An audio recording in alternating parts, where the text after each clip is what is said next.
Sa politika, parang laro lang yan. Dapat alam mo kung kailan ka gagalaw. Pero si Vice President Sara, nag-plot twist.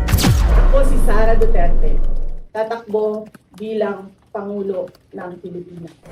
Habang ang iba'y naghihintay pa, siya nag-declare na agad na tatakbong presidente sa 2028. Sobrang aga, di ba?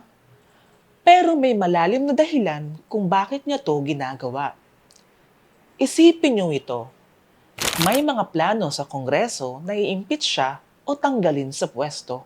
Dahil opisyal na siyang nag-announce na tatakbo bilang Pangulo sa 2028, tila nagkaroon na siya ng invisible shield.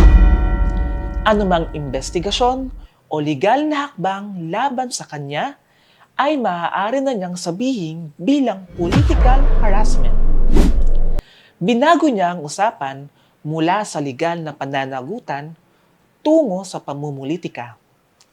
Sa bawat atake ng kanyang mga kalaban, mayroon na siyang matibay na depensa. Ngayon, maaari na niyang sabihin sa publiko, ginagawa niyo lang naman ng lahat para tanggalin ako sa pwesto dahil alam niyong malakas ako sa 2028. Isang play safe na hakbang para unahan ang anumang banta sa kanyang posisyon. Ang 2028 ay hindi na isang malayong usapin. Ito na ang realidad ngayon.